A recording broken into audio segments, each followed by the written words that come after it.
Halo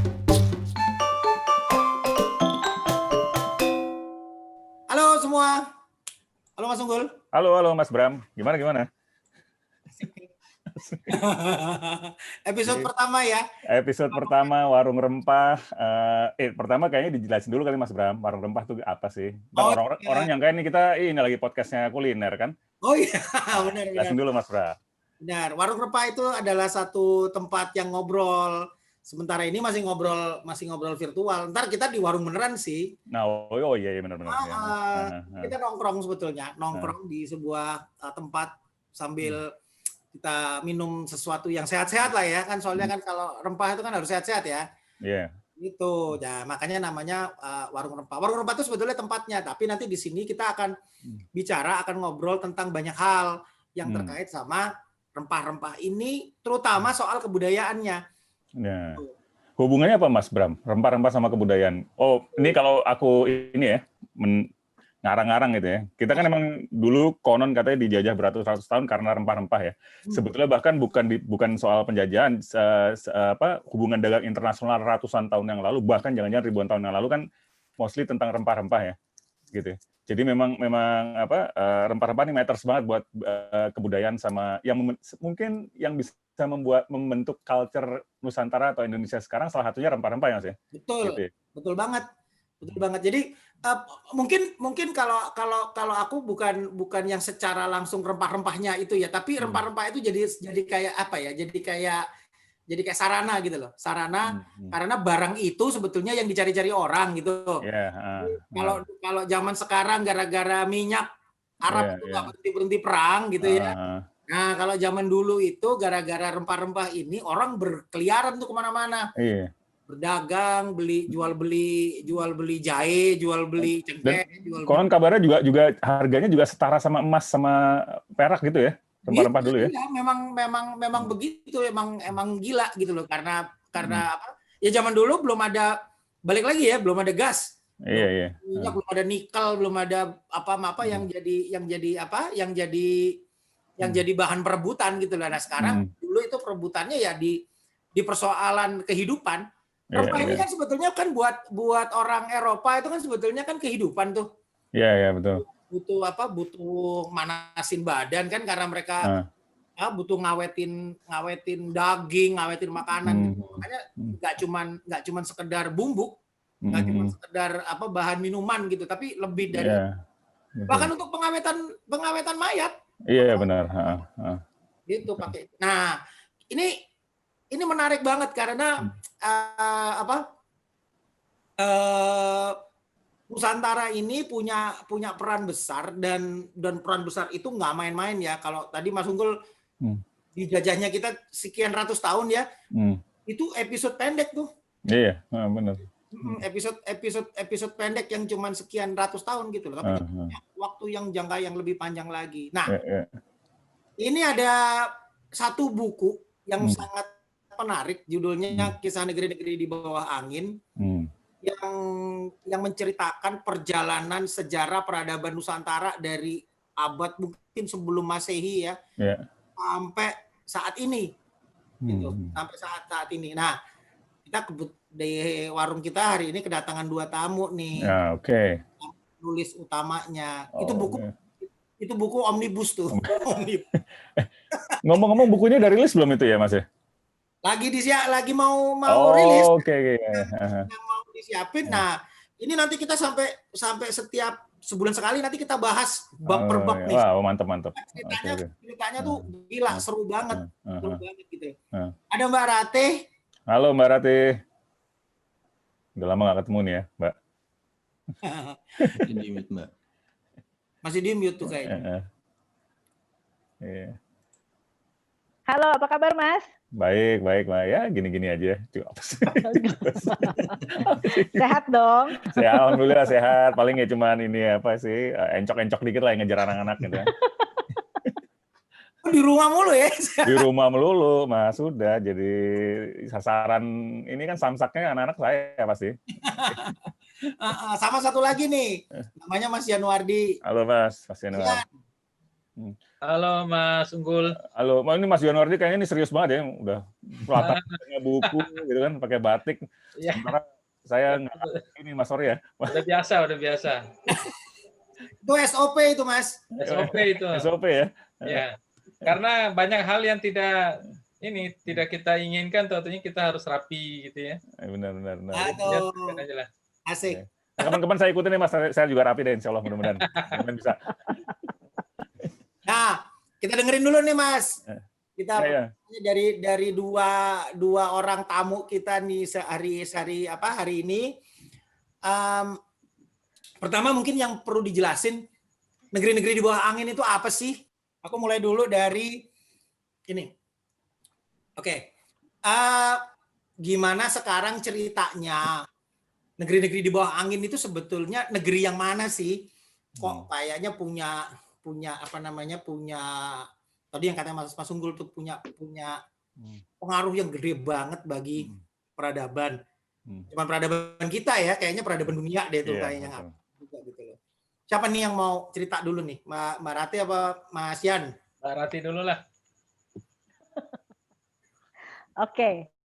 Ya, kisah negeri-negeri di bawah angin. Nah, ini sebetulnya judul buku ini kita ambil dari sebuah sebutan ya. Ini negeri di bawah angin itu adalah sebutan untuk negeri-negeri yang berada di wilayah Nusantara gitu. Ya, daratan Asia Tenggara ya. Nah, kenapa kok angin ini menjadi penting? Karena pada masa lalu ketika para pedagang itu datang ke Nusantara untuk aktivitas perdagangannya ya. Nah, Nusantara itu kan perlintasan, mempertemukan timur dan barat gitu ya. Nah, sebagai perlintasan, Nusantara ini unik banget karena pada saat kapal-kapal perdagangan itu mau ke wilayah Asia Timur misalnya dan sebaliknya ke Timur Tengah gitu ya. Itu kalau melewati Nusantara itu harus mengikuti angin muson gitu. Jadi ada musim-musim yang nggak bisa sembarangan masuk gitu ya, karena itu terkait dengan siklus angin muson gitu. Jadi ada saatnya juga angin berhenti. Nah, pada saat angin berhenti itu para pedagang itu singgah di Nusantara melakukan aktivitas perdagangannya, terus kemudian lanjut lagi. Jadi ini penamaan yang sangat romantis dari para ahli sejarah ya, menyebut wilayah Nusantara itu dengan sebutan negeri-negeri di bawah angin. Angin itu menjadi penting karena itu adalah berperan besar pada pelayaran di masa perdagangan itu. Begitu kurang lebih kira-kira ya. Berarti gampangnya, penjelasan mudahnya seperti itu. Atas anginnya berarti apa, Mbak? India, Timur Tengah gitu, itu atas anginnya ya? Atas angin itu yang Tiongkok gitu ya. Oh, oke. Jadi kalau misalnya angin muson itu bertiup dari dari arah Tiongkok ke selatan gitu kali ya. Makanya terus kapalnya datang tuh dari Cina, dari Jepang atau dari Korea gitu turun ya, mengarah ke selatan gitu. Berhenti. Nanti sampai Nusantara atau berhenti di Banten gitu. Mereka berhenti. Mereka harus nunggu angin lagi ya, berarti ya. Yeah. Untuk menuju ke misalnya mau ke India. Iya. Oh gitu. Atau nanti nunggu mereka nanti yang India datang karena anginnya dari sana, ini kedorong ke sana gitu. Jadi kayak gitu ya. Itu kurang lebih kayak gitu. Jadi itu kan ya, angin muson itu kan bertiupnya periodik tuh. Jadi ada tiupan angin muson yang arahnya berlawanan gitu. Jadi kalau misalnya periode angin barat daya gitu ya misalnya ya. Selama 3 bulan tuh angin berhembus dari India ke Nusantara naik ke arah Tiongkok gitu. Nah, itu nanti akan melajukan kapal-kapal dari India ke Nusantara. Nah, begitu juga sebaliknya gitu. Jadi memanfaatkan angin yang ada. Itu nggak mungkin muter balik tuh, Mbak ya? Itu gitu. Kapalnya nggak mungkin muter balik tuh ya? Susah. Ada yang ketinggalan gitu, muter baliknya susah ya? Muter balik harus nunggu berapa bulan? Soalnya bulanan kan, Mbak ya? Berarti kalau nggak salah tuh berapa bulan, Mbak? 3 bulan tadi ya disebutin nggak? bulan gitu ya. Jadi ya periode angin kurang lebih 3 bulanan gitu ya. Gitu. 3 bulan, Nah, makanya 3 bulan itu kan diopnya. Heeh. Ini sampai ke Indonesia, sampai ke Nusantara, berarti nunggu angin berikutnya, tunggu dulu kan berapa bulan lagi gitu kan? Ya, jadi di antara periode itu selalu ada masa angin mati yang angin nggak bertiup tuh, kurang lebih kayak gitu. Nah, berbulan-bulan tuh akhirnya kalau di Nusantara para pedagang itu ya harus nongkrong dulu di Nusantara. Nah, disitulah terjadi interaksi, terus apa namanya ya pertukaran terjadi. Nah, baru masanya ketika anginnya udah sesuai dengan yang dibutuhkan, nah baru jalan Berarti lagi. kalau Gitu, misalnya dari India ke Nusantara pada waktu itu mungkin nggak tahu nih ya, asal ngomong aja 3 minggu lah, let's say gitu ya. Berarti 3 minggu sampai sini. 3 minggu, cepet amat. Iya, bayanganku Mas. Dari India ke Nusantara berapa lama waktu itu? Ada sebulan naik perahu itu? 3 bulan, 4 bulan kali ya? Masa? Kalau gitu ini dong, aman dong berarti. Iya. Kan mereka harus nelusur itu kan? Jelas kan berhenti. Kan harus nelusur pantai kan, belum berani nerobos laut. Iya. Kapal kan bukan tanker nih. Berarti yang bikin nunggunya dia akhirnya mereka nunggu berapa bulan di Nusantara itu karena angin matinya ya? Karena angin mati. Angin jadi mati biasanya, iya. Oke. Bayang gitu gak? Uga ada tadi ya, belum dikenalin tadi, ada Uga lah operator. Berarti Mas Yan tuh kalau misalnya mereka lagi nongkrong tuh 3 bulan gitu ya, bisa 4 bulanan di misalnya di Jambi gitu, atau di mana gitu ya, di pelabuhan itu ya berarti ya interaksinya yang terjadi itu ya. Ya, biasanya kan kalau mereka transit kira-kira ya berapa lama gitu, itu kan ada banyak hal yang terjadi. Pertama ada sharing pengetahuan, pasti ada yang dibagikan di situ. Misalnya kalau orang Arab itu akan sharing misalnya tentang dunia Arab, pengalaman mereka di Arab, seperti apa makanannya, culture-nya, bahkan juga kepercayaannya. Ada kedekatan-kedekatan yang bisa mereka lakukan, itu juga mereka lakukan. Karena bagian dari transit itu kan tidak ada gunanya kalau sekedar hanya dipakai transit, maka dia harus diisi dengan berbagai aktivitas yang mendatangkan keuntungan lah. Kira-kira begitu sih ininya kalau kita lihat itu ya. Keuntungan apa ya Mas ya? Artinya keuntungan finansial atau secara ekonomi atau politik juga kah, atau apa lagi gitu? Berarti kita kayak misalnya kita terima agama gitu juga dari hasil itu dong ya? Iya, jadi keuntungan itu kan bisa dua ya. Satu bisa yang nuansanya itu fisik. Fisik itu berarti keuntungan finansial salah satunya ya. Ada keuntungan uang lah kira-kira gitu ya yang bisa didapat gitu. Yang kedua bisa yang sifatnya non fisik. Non fisik itu yang kita maksudkan adalah transfer pengetahuan. Jadi kalau misalnya orang Arab datang ke Aceh gitu ya, tiba di Aceh itu mereka akan transfer pengetahuan apa yang mereka pahami ketika di sana gitu. Kemudian ketika mereka juga ngobrol dengan orang Aceh, mereka juga akan cerita dan bertanya apa culture-nya di sini. Jadi transfer pengetahuan, transfer nilai, transfer apapun itu kan sifatnya non fisik ya. Dan itu bisa mengakrabkan antara satu dan lainnya. Biasanya yang membuat kenapa orang bisa bahkan sampai pada pindah agama ya, itu karena ada semacam kedekatan hati dulu dan pikiran.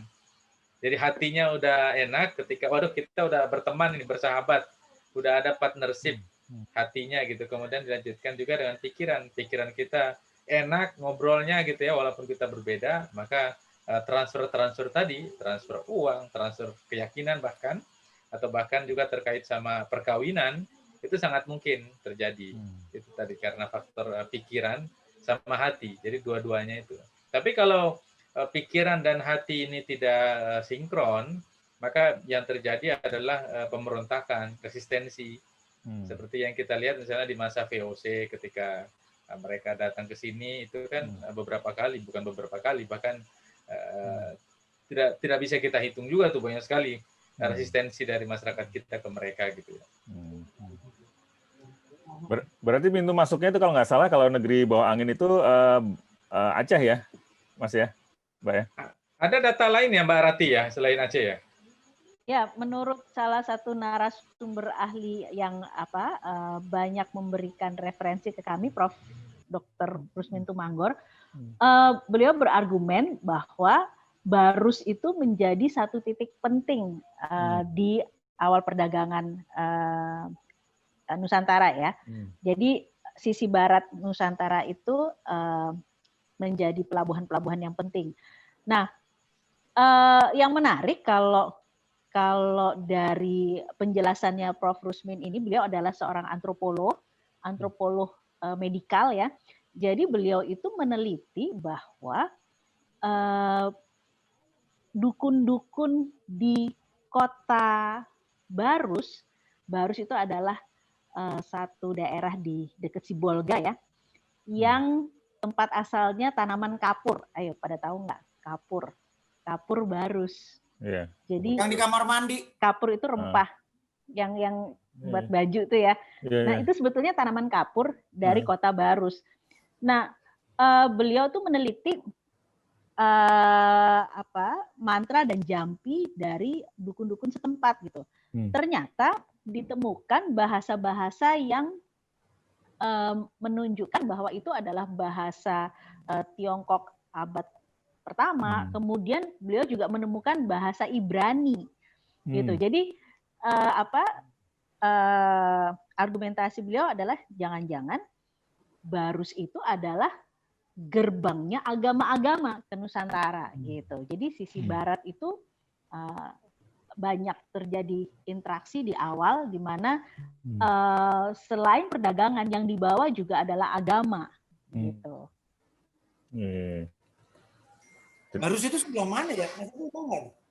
Barus tuh Sumatera Utara. Sumatera Utara berarti ya kan.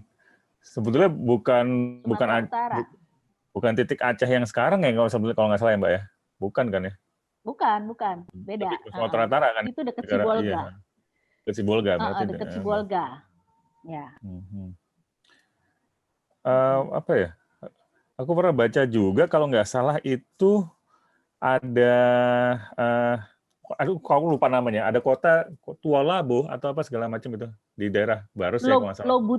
Lobutua ya. Lobutua itu kalau nggak salah aku pernah baca itu dia punya ada tanda kutip civilization-nya sudah sangat established sampai abad sampai tahun 1200 kalau nggak salah ya. Lalu habis itu seolah-olah kayak mandek kayak habis semua gitu. Dan kalau dari temuan sastra atau arkeologi aku lupa itu katanya mereka dibumi hanguskan oleh Gergasi, kalau nggak salah gitu ya. Gitu saya mendengar ceritanya itu. Sementara ada temuan baru bahwa ternyata yang menghancurkan mereka itu ya Gergasi mereka menganggap waktu itu adalah bajak laut gitu-gitu ya. Ternyata yang menghancurkan kebudayaan itu tsunami gitu kan. Kalau nggak salah gitu. Benar nggak sih Mbak? Itu aku udah lupa benar tuh ceritanya gitu.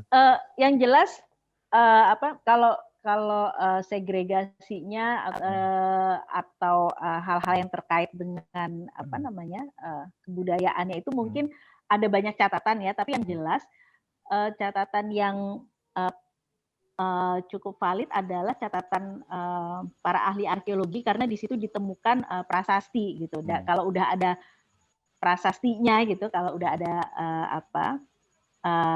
jejak-jejak yang tertulis itu paling tidak ada rujukan material culture yang bisa memberikan bukti gitu ya. Yang jelas itu ada prasasti dari abad 9 saya kalau nggak salah ya. Dan di situ juga ditemukan prasasti Tamil yang isinya adalah serikat dari para pedagang yang asalnya dari Tamil gitu. Tapi memang ini ada persoalan metodologis ya. Kalau para ahli arkeologi tuntutannya adalah harus menemukan material culture-nya, bukti-bukti seperti ya itu prasasti atau temuan-temuan yang fisik gitu. Sedangkan kalau sampai batas tertentu para arkeolog ini memang mengaku ya waktu itu narasumber ahli kami itu Dr. Sony Wibisono yang meneliti di sana, dia bilang ya memang ada kelihatannya argumentasi bahwa itu pelabuhan tertua itu juga sulit dibuktikan karena pernah terjadi bencana. Jadi andai kata itu ada bekas-bekas komoditasnya gitu ya, dan itu kan bisa jadi ada di bawah laut gitu ya, di laut gitu. Kalau itu memang pelabuhan tua gitu. Tapi gimana caranya ketika itu sudah terkena bencana tsunami, itu kan sulit mendeteksinya lagi. Nah, itu menjadi kesulitan untuk ngerunut lagi. Nah, oleh karena itu keterbatasan itu kemudian dijembatani oleh para antropolog yang seperti Prof. Rusmin tadi, yang dilihat adalah linguistiknya, bahasa dari bahasa yang tersimpan dalam mantra-mantra dukun-dukun Batak itu, mantra dan jampi. Jadi kalau dari temuannya beliau di Barus itu ada sekitar 300-an jenis penyakit yang tercatat di Pustaha Laklak itu, dan obatnya ya ada di hutan itu. Rempah-rempah lokal gitu, pengetahuan lokal gitu. Nah, itu bahasanya untuk mantra untuk menyembuhkan penyakit itu kok bahasanya macam-macam. Nah, kalau di situ ada bahasa Ibrani, berarti itu pra-Isa. Berarti udah lama dong. Nah, jadi diperkirakan kalau menurut ribuan tahun, bahkan waktu itu dia cerita, Prof. Rusmin cerita, suatu ketika dia datang ke Barus, itu kebetulan memang kampung halamannya dia. Itu kok lagi rame-rame di kampung itu, dan ada spanduk Dirgahayu 55.000 tahun kampungku gitu. Nah, itu jadi ada semacam memori kolektif yang mungkin mereka nggak bisa menjelaskan, tapi katanya nih kita udah selama ini gitu. Keren ya. Dia meneliti mantra dukun-dukun setempat begitu. Ya, tapi kan gitu ya Mas Yani ya. Iya. Barus kan kapur Barus dipakai buat mumifikasi juga kan ya. Berarti kalau itu emang ribuan tahun sih berarti ya. Ya, kapur Barus itu kan sebenarnya produk Indonesia ya, yang sudah lama bahkan tersebar sampai ke Afrika Utara ya. Misalnya di dalam tradisi Mesir kuno itu kan mereka pakai itu kan kapur.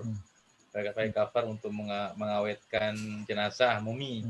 Bahkan ada salah satu riwayat yang mengatakan bahwa ayat Al-Quran yang bunyinya itu kafuro atau kafur, itu sebenarnya merujuk pada satu produk ya, kira-kira produk kapur yang berasal dari Sumatera itu, kapur Barus itu.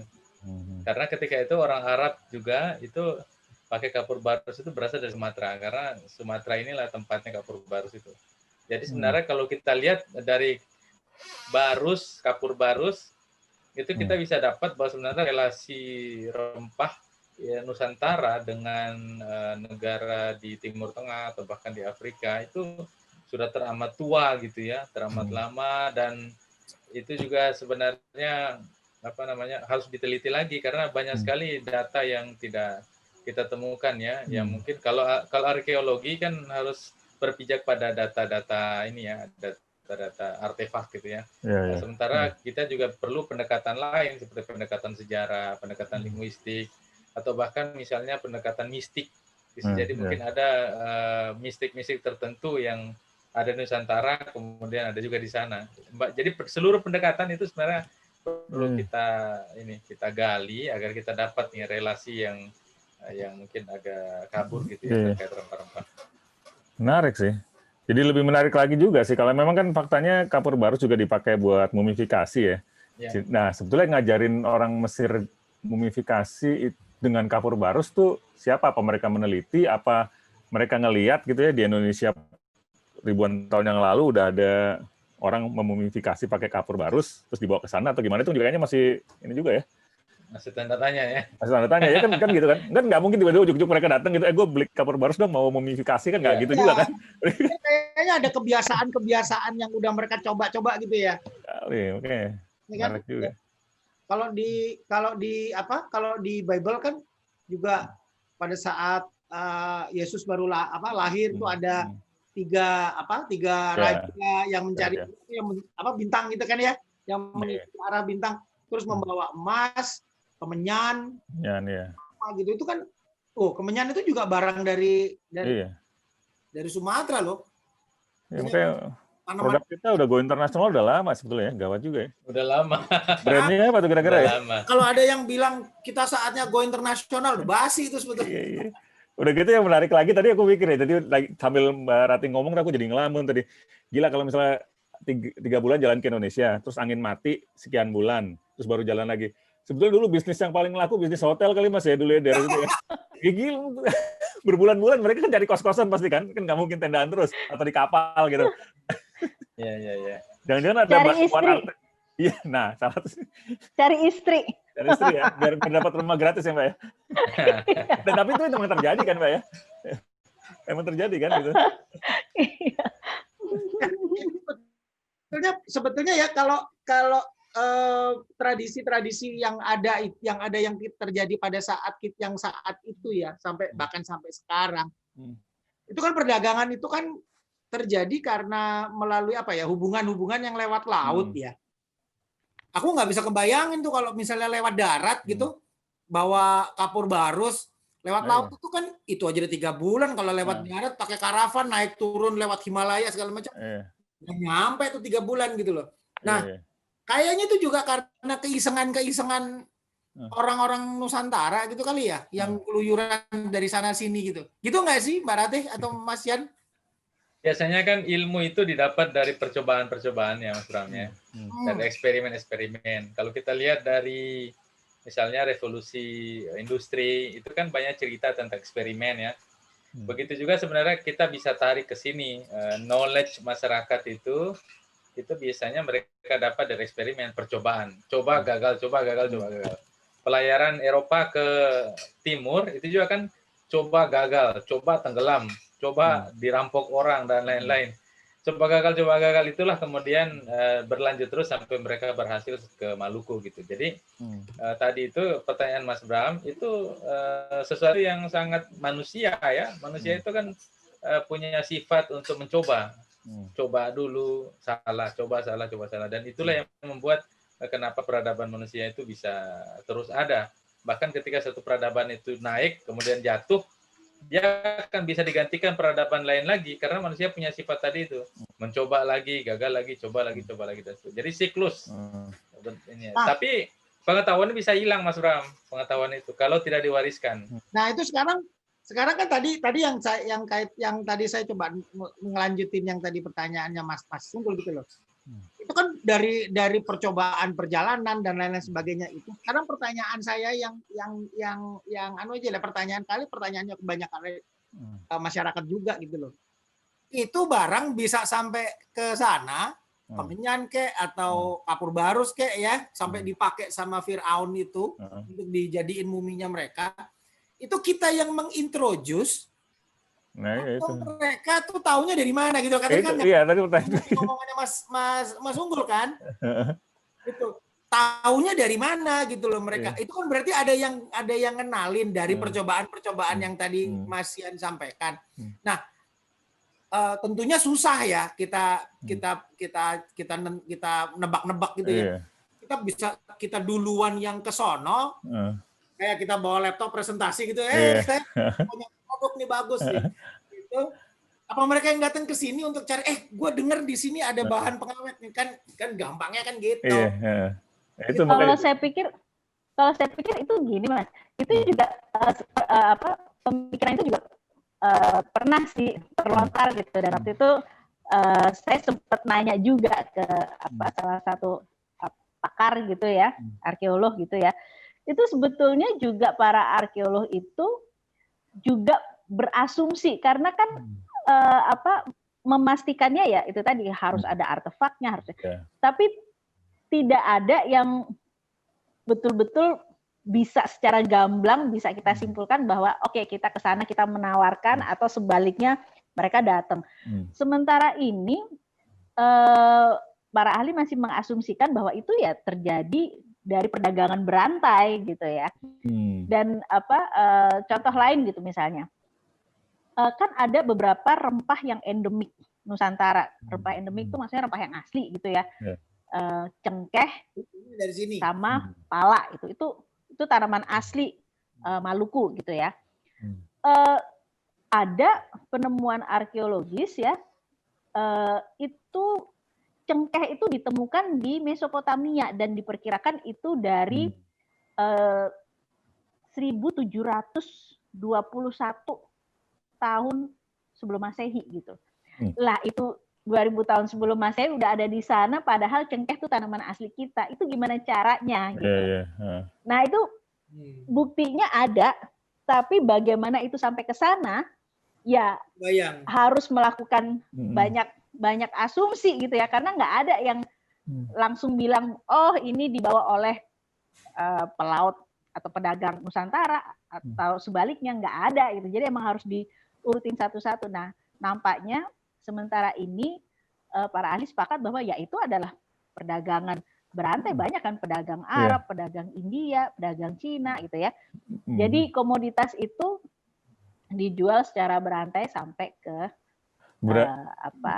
ke usernya gitu. Berarti kalau bisa dibilang ya Mbak ya, kalau misalnya ya anggaplah peradaban Mesir memang 5.000 tahun sebelum Masehi gitu ya, dan di awal peradabannya mereka sudah melakukan mumifikasi gitu ya. Berarti sebetulnya persinggungan antara Mesir dan Nusantara pada waktu lebih jauh lagi sebelum itu berarti ya. Karena kan mereka udah mumifikasi kan, berarti mereka udah melakukan uji coba tadi Mas Yan bilang kan, uji coba lama segala macam gitu kan. Jadi mungkin jangan-jangan emang jauh sebelum itu juga udah bersinggungan ya, meskipun nggak ketemu langsung mungkin ya, mungkin tadi dari perdagangan berantai ya, gitu. Mungkin gitu ya. Iya. Pengawetan itu juga belum tentu dari kita juga ya. Artinya gini, narasi bahwa rempah kita seperti kapur gitu ya, itu ada dipergunakan dalam mumifikasi itu juga sebetulnya masih debatable di kalangan para ahli gitu ya. Ada yang yakin seperti itu, tapi ada juga yang punya argumen lain gitu. Jadi perdebatannya panjang karena itu tadi. Ini kan kayak para arkeolog itu kan kayak detektif, tapi yang diteliti itu masa lalu gitu. Tantangannya tuh, tapi bukan berarti tidak mungkin gitu. Jadi selain kapur barus kan juga ditemukan lada dan lain sebagainya. Cengkeh itu tadi gitu. Jadi ya. Tapi cengkeh tadi di Mesopotamia ya? Cengkeh di Mesopotamia tadi ya? 1000 tahun, itu menarik banget ya. Yang ditemukan di daerah Tarka. Itu ditemukannya ini nggak Mbak? Apa gitu? Maksudnya ditemuin dalam bentuk produk lain lagi gitu? Atau kayak tadi kan barus asumsinya diasumsikan dari mumi tadi kan, ada barusnya gitu. Nah kalau cengkeh itu apa Mbak ditemuannya? Kalau saya yang pernah baca, ditemukan dalam sebuah jambangan gitu ya, yang ada di dapur sebuah rumah gitu. Loh berarti menarik ya. Jadi kayak buat bumbu masak dong jadi ya, kalau ngomongin dapur ya. Bisa jadi. Nggak tahu iya ya sisa cengkeh, tapi pokoknya ditemukan loh, ini apa nih? Oh ini kayaknya kok cengkeh gitu. Ada di jambangan gitu.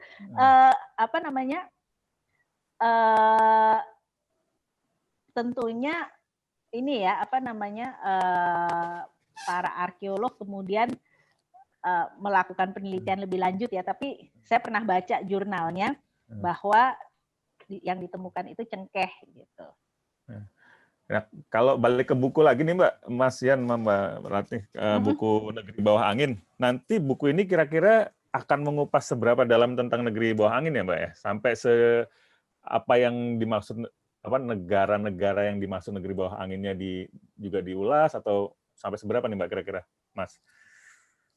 Buku ini membahas sejarah kita dari dulu sampai sekarang dan bisa menjadi proyeksi untuk masa depan. Jadi buku ini kita berasumsi bahwa, bukan berasumsi ya, kita mengambil satu kekuatan sejarah kita bahwa kita punya sejarah yang panjang berkaitan dengan jalur rempah, perdagangan rempah, transfer knowledge ya, knowledge sharing antar peradaban di masa lalu, yang itu masih berjalan sampai sekarang, dan ini menjadi satu pijakan yang sangat bagus untuk kemitraan dengan bangsa-bangsa lain hari ini dan akan datang. Maka sekarang ini ketika kita menggalakkan yang namanya jalur rempah, termasuk juga membantu Kementerian Pendidikan dan Kebudayaan untuk berdiskusi, memberikan masukan-masukan terkait pengusulan jalur rempah ke UNESCO, itu juga bagian dari tadi itu, upaya untuk menggali sejarah kita yang panjang itu, dan sejarah itu kemudian kita manfaatkan untuk kemitraan dengan negara-negara yang berkaitan dengan jalur rempah tadi itu. Nah, kan sekarang kan diplomasi ini kan perlu banyak jalan kan untuk bisa bermitra. Ini menarik nih Mas tentang tadi jalur rempah yang disinggung sama Mas Yan ya. Waktu itu kita Mas Bram pernah ngobrol ke aku soal jalur rempah juga sih. Jadi aku udah tahu-tahu dikit. Cuman mungkin yang dengar belum tentu tahu nih. Karena kan umumnya yang tahunya kan jalur sutra ya. Sutra doang ya. Bedanya jalur sutra dan jalur rempah apa Mas? Mbak Rati mungkin lebih ahli. Oke. Yang sutra. Waduh, ahli enggak lah. Paling lebih tahu dari aku, Mbak. Ahli. Jadi kalau jalur rempah itu sebetulnya kita jangan lihat komoditasnya ya, sebetulnya pertukaran komoditas itu memang salah satunya, tetapi gini, jalur perdagangan itu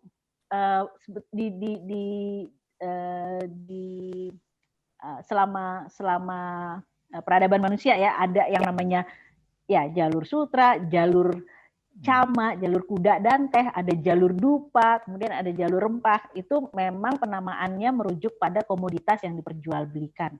Tetapi sebetulnya itu hanya sebutan gitu. Kayak di jalur sutra itu sebetulnya sebutan yang diberikan oleh orang Eropa terhadap rute perdagangan di Cina darat gitu ya, artinya dari Xi'an sampai ke ujung-ujungnya sampai ke Eropa ya. Nah itu darat gitu. Yang memberikan nama sutra, nickname gitu ya, itu ya orang Eropa gitu, kayak keyword gitu. Tetapi komoditasnya sebetulnya nggak hanya sutra juga, ada rempahnya gitu. Nah sementara kalau di kita di Nusantara, di Indonesia, kita sekarang mengenal jalur rempah. Jalur rempah itu perbedaan utamanya adalah itu jalur laut gitu. Komoditasnya pasti rempah gitu ya. Tapi paling tidak di sini kalau kita mau bandingkan dengan jalur sutra, kalau jalur sutra itu konstruksi Eropa terhadap Tiongkok gitu ya.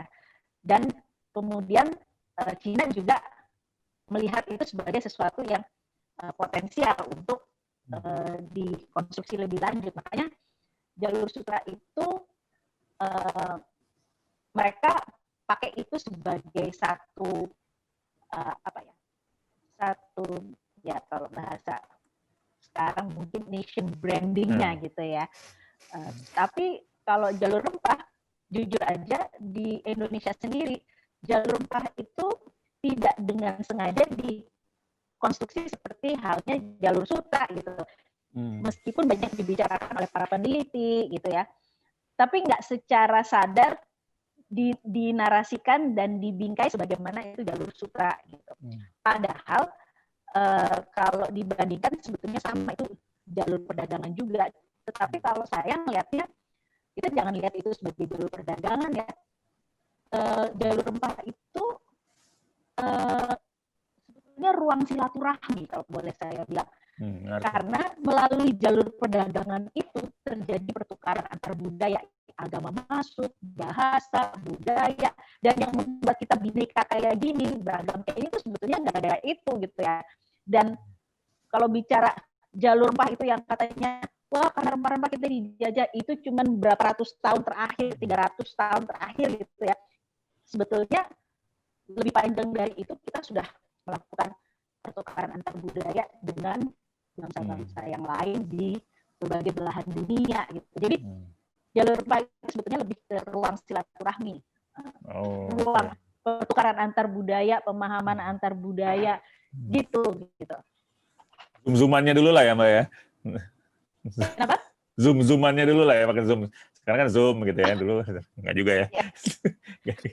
Itu kan kalau itu yang kecatat sekarang itu kan seringkali yang sifatnya lebih formal ya. Formal, ada jalur perdagangan, ada perdagangan antar negara gitu, antar bangsa gitu. Kita dengan India gitu, ada Sriwijaya dengan Cina. Dinasti apa tuh waktu itu yang ada di Tiongkok gitu lah, atau Sriwijaya dengan kerajaan Chola gitu yang di ya kan gitu kan kurang lebihnya ya. Itu kan yang secara formal. Tapi kalau makin mundur lagi, katakanlah kalau di data yang ada aja kan itu sebetulnya yang kalau kita baca di ini kan ya Mas Unggul, ingat nggak kalau kita dulu masih SMA gitu, SMP kali ya? Kerajaan pertama adalah kerajaan Kutai gitu. Kutai ya, SMP tuh. SD jangan-jangan udah ada tuh Mas, kita diajarin gitu. Kutai kan, habis itu nanti ada Tarumanegara tuh. Rajanya Mulawarman kan sering gitu ya. Iya, iya. Itu kan abadnya kan abad 1. Nah, sekarang pertanyaannya, padahal kalau itu tadi bicara soal perdagangan soal pergerakan cengkeh gitu misalnya yang ada di Tekra yang usianya 1.700 tahun sebelum Masehi gitu misalnya ya. Nah, itu kan di Indonesia kagak ada data ya. Udah ada orang apa enggak gitu loh saat itu. Kan pasti dulu kan pertanyaannya kalau gitu sebelum Kutai itu Indonesia kosong dong, Mas. Kosong gitu, benar. Nah, padahal cengkehnya udah diambil dari tahun 1700. Iya. Berarti udah rame dong sebetulnya lalu lintas yang ada di Nusantara ini gitu. Itu ada cerita awalnya nggak sih sebetulnya yang hilir mudik di kawasan Nusantara lewat laut, lewat darat, atau lewat itu, atau ada yang di barat, ada yang di timur. Itu sebetulnya siapa sih? Atau kalau misalnya kita belum merujuk pada satu nation yang dibangun gitu ya, atau state yang sudah terbentuk gitu loh, katakanlah ya apa gitu loh, ada suku atau ada orang apa atau siapa gitu loh yang memukim di janjian komunitas doang Mas, komunitas gitu. Kayak komunitas literasi gitu. Ada komunitas literasi berkumpul menjadi negara gitu. Iya gitu kan. Gitu. Kalau saya mungkin ini ya itu juga bisa kita telusuri leluhur kita itu ya. Kita ini kan katanya nenek moyang kita itu orang pelaut gitu ya. Sehingga kita sering dengar bahwa mereka itu jago berlayar lah katakanlah gitu ya. Emang orang laut gitu. Tapi mungkin itu juga ada kaitannya ya. Saya pikir ada kaitannya gimana akhirnya Nusantara itu jadi dinamis begini gitu. Jadi kalau kita mau urut-urutin lagi gitu ya, setidaknya ada apa ya? Ada beberapa leluhur lah ya. Ini menurut para arkeolog ya. Saya cuma nyambungin aja karena waktu itu saya diceritain gitu ya. Ada Austroasiatik, ada Australomelanesia, ada Austronesia. Nah, Austronesia inilah yang menurunkan kita sebagai bangsa pelaut gitu. Jadi gini nih, ini jadi cerita tentang Austronesia nih, ya nggak apa-apa ya. Dulu tuh, jadi dulu tuh ya katanya Nusantara ini bukannya kosong, nggak ada apa-apa, sudah ada penghuninya gitu ya. Itu kita bicara tentang human migration ya, perpindahan manusia, ada beberapa gelombang gitu. Tapi yang sekarang ini banyak diangkat adalah migrasi manusia yang terjadi di sekitar 8.000 tahun sebelum Masehi lah. Itu ya inilah penutur Austronesia itu. Jadi bermula dari kan kita dulu juga waktu SD SMP kan kita juga sering ya dengar ya, masih ingat nggak nenek moyang kita dari daratan tinggi Yunan, dari Hindia belakang, ingat nggak? Ya, sebetulnya itu yang dibicarakan oleh para sejarawan sekarang gitu ya.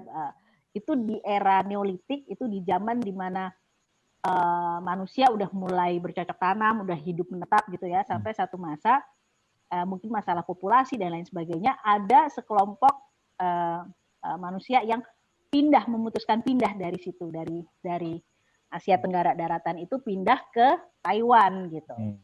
Ini ada satu teori yang mengatakan ya pindahnya ke Taiwan itu kemudian muncul budaya baru gitu ya, budaya baru yang dilihatnya tuh justru kemunculan bahasa-bahasa yang unik gitu. Ada sekitar 8 atau 9 gitu ya. Nah, itu sampai pada satu masa ya kembali lagi kalau udah menetap, bercocok tanam dan lain sebagainya, apalagi itu di pulau gitu ya, di Formosa itu pasti juga timbul masalah-masalah kependudukan juga gitu ya. Mungkin ada masalah populasi, wabah dan lain sebagainya. Akhirnya pindah lagi. Nah, masyarakat ini, komunitas ini mulai belajar melaut gitu, belajar nyebrang selat gitu ya. Arkeolog pernah bilang ini jangan-jangan pakai rakit bambu dulu tuh udah bisa gitu nyebrang selat gitu. Pindahlah ke Filipina, sampai Filipina nyebar lagi. Budayanya juga yang dibawa itu terutama adalah bahasa. Jadi Austronesia itu sebetulnya yang dilihat adalah, yang dirunut adalah tuturannya. Jadi ini klasifikasi linguistik sebetulnya, bukan ras. Rasnya bukan suku, bukan ras, tapi ini kelompok rumpun bahasa ya. Nah, jadi di Filipina itu mereka menyebar apa segala macam, tapi bahasanya kurang lebih masih seperti bahasa leluhurnya gitu.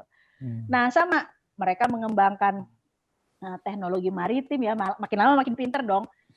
Juga kemampuan bertaninya juga baik karena mereka mewarisi pengetahuan bertani itu dari leluhurnya lagi yang di Cina daratan itu gitu, Austroasiatik itu sebutannya. Nah, dari Filipina pindah lagi ke Sulawesi, menyebar. Nah, dari Sulawesi mulai tuh ada yang ke timur, ke sampai ke Maluku, bahkan sampai ke Pasifik ya. Nah, itu bercampur dengan saudara-saudara kita yang Australomelanesid yang fisiknya berbeda gitu ya, berkulit hitam, rambut keriting gitu ya. Sementara ada yang pindah ke barat, itu ke Bali, Jawa, Sumatera, bahkan sampai ke Madagaskar gitu. Jadi cakupannya Austronesia itu luas banget gitu. Itu katanya bisa dibilang penutur Austronesia itu sebetulnya kolonisator ya, agresor gitu. Jadi dia tuh pindah-pindah dan cukup menguasai gitu ya. Nah, itu para peneliti itu ngelihatnya justru dari perpindahan bahasa itu.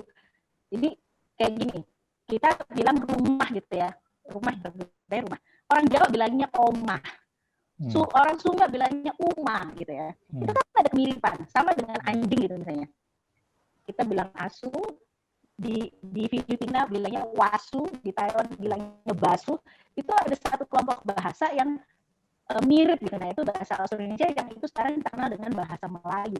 Makanya bahasa Melayu kalau di Asia Tenggara jadi lingua franca, bahasa perdagangan, karena bisa ngomong satu sama lain gitu. Nah, itu juga akhirnya jadi punya ciri kebudayaan sendiri gitu ya. Karena mereka itu mahir menyeberang lautan, tapi mereka juga punya kemampuan bertani yang baik gitu ya, yang diwarisi dari leluhurnya Austroasiatik. Di barat itu bertani, sementara di timur itu karena nggak cocok untuk pertanian, jadinya banyak berladang, makan sagu dan lain sebagainya. Kemampuan beradaptasi mereka luar biasa gitu ya. Tapi dua kemampuan itu melaut dan menaklukkan laut dan teknologi maritimnya itu ngelihat bintang lah, aras dan kompas gitu ya. Bertaninya juga jago. Nah, hanya di Nusantara, hanya di Indonesia yang terminologi homeland, motherland, fatherland itu kita punyanya tanah air. Karena tanah dan air.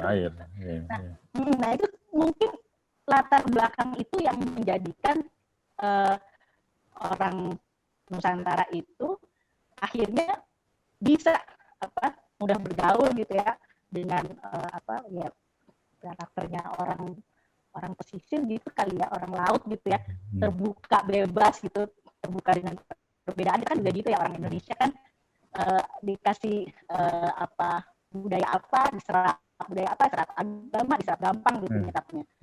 Nah, mungkin itu juga memudahkan perdagangan akhirnya gitu. Dan karena mereka juga jago ngelihat bintang gitu ya, pelaut ulung gitu ya, bukannya nggak mungkin, justru mereka itulah yang membantu pedagang-pedagang asing berdagang gitu ya. Mungkin begitu. Mungkin. Menarik sih, Mbak. Itu sih. Menarik sih. Tapi Keren, keren banget. Cuman tapi kayaknya kalau dibahas semua sekarang kelar, Mas. Kita nggak ada episode berikutnya. Jadi mungkin kita jangan semuanya dulu nih, Mbak. Jangan semuanya dulu. Ini sebelum closing mungkin ada yang mau nanya-nanya lagi kali ya, karena udah sejaman lebih mungkin ya. Mungkin Abah nih ada Abah nih, Mas. Abah penonton baru datang nih satu, telat ya. Ada yang mau tanya nggak, Abah? Jauh nih dari Ciamis. Ciamis nih.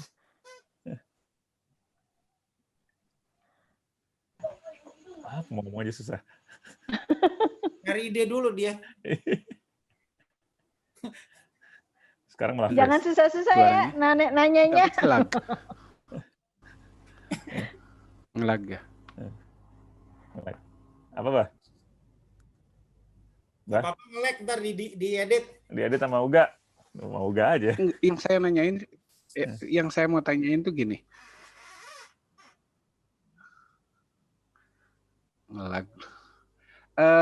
Yang mau saya tanyakan ini gini loh, ketika para arkeolog mendapatkan sebuah kebenaran gitu, apakah memang nantinya murni kebenaran itu yang dipublishnya gitu?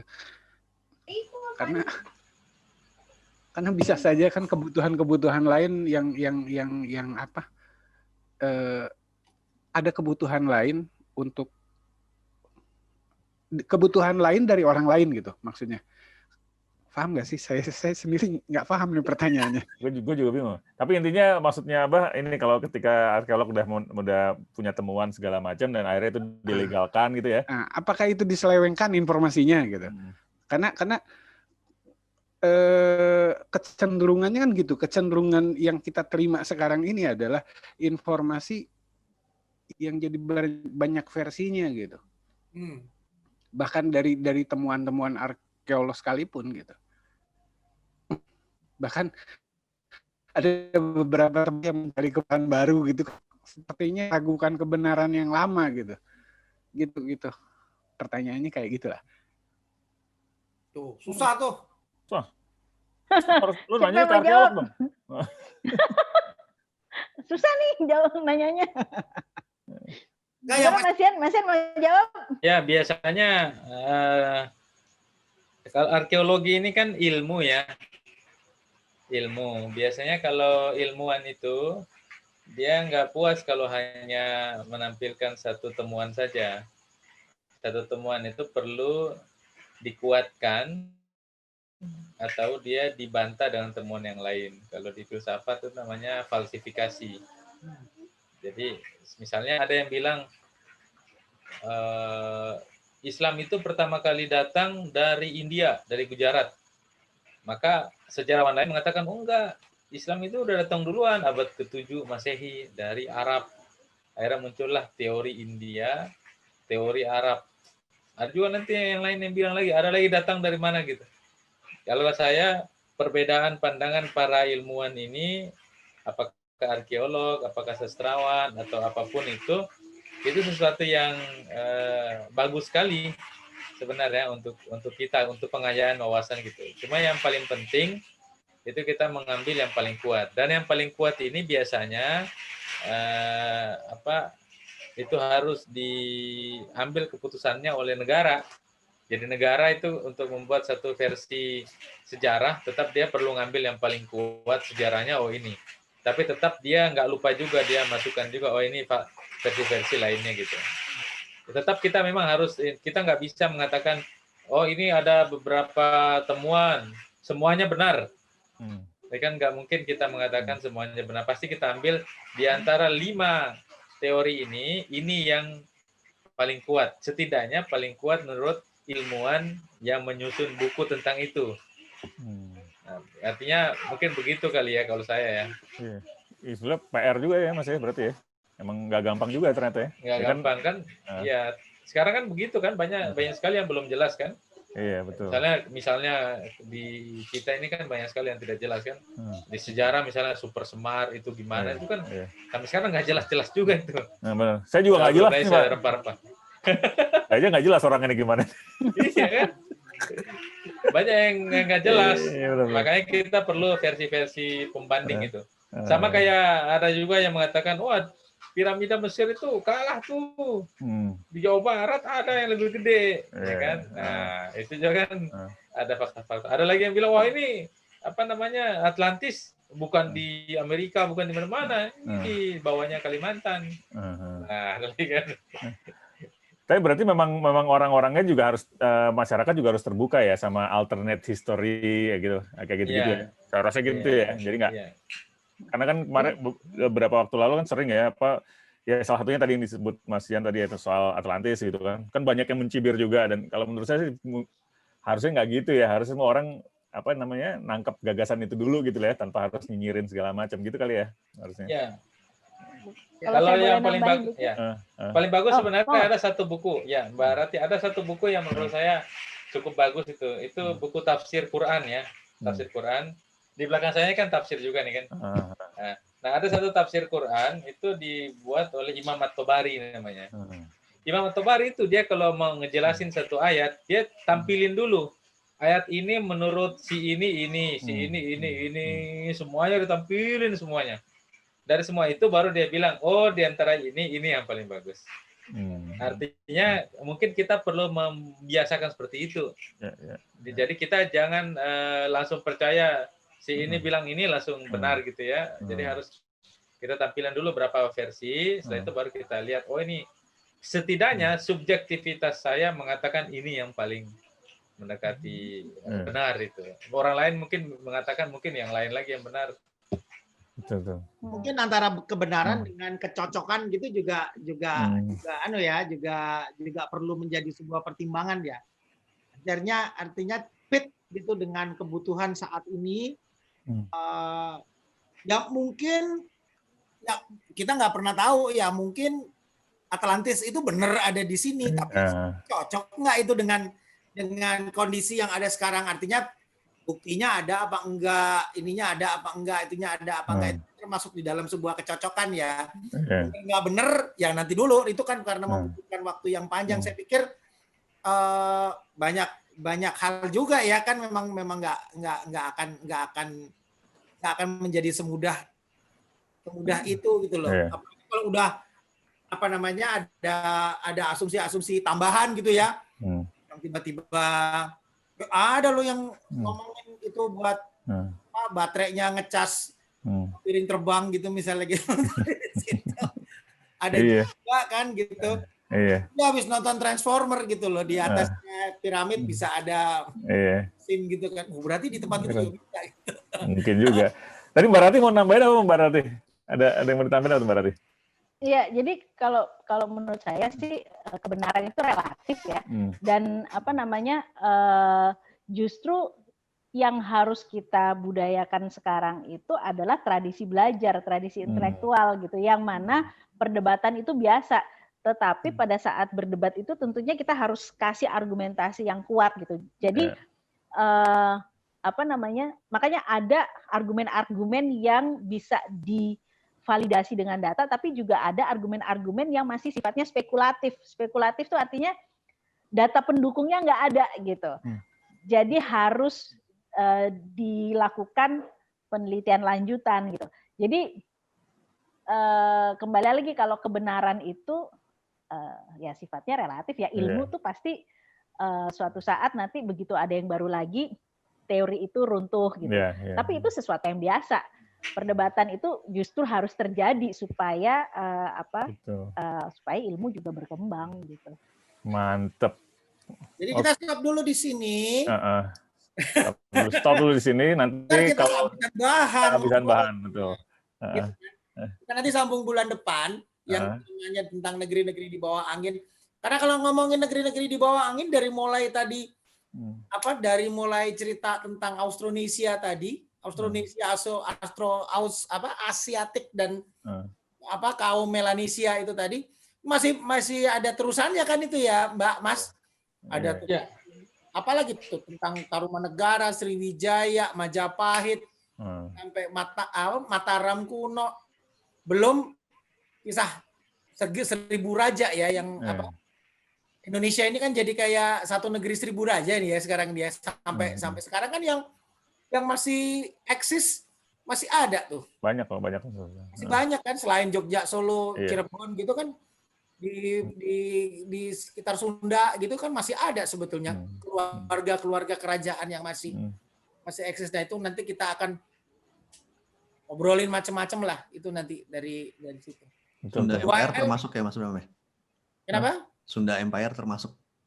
Nah, Sunda Empire boleh. Masuk itu. Masuk juga itu. Ngomong tadi aku pikir apa backgroundnya Mas Januar tuh background virtual ya, ternyata beneran ya. Gue kalau misalnya gue tampilin background beneran gue kayak gini nih. Oh gitu ya. Iya, saya arkeolog juga Mas, itu ya arkeolog benda-benda tahun 70-an sih. Kan ini background ini biar keren-kerenan aja. Itu ada tape recorder tuh di situ tuh. Ada arkeolog ngumpulinnya ya kan. Ini benda tahun 8 ya kan. Oke. Sampai sini dulu kali ya kita ngobrolnya. Kita akan sambung lagi. Minggu depan kita mau ngomong soal ada. Bisa wayang, bisa Panji, bisa pokoknya keren-keren nih. Nanti kita stay tune aja ya di warung kita ya. Siap. Pokoknya ntar begitu PSBB kita janji akan nongkrong di warung beneran. Oke, mantap. Siap. Oke, thank you semuanya Mbak Rati, Mas Indor. Ntar kita ketemu lagi kan, masih ngobrol lagi nanti ya berikutnya ya. Oke, semua Abah juga. Thank you. Thank you.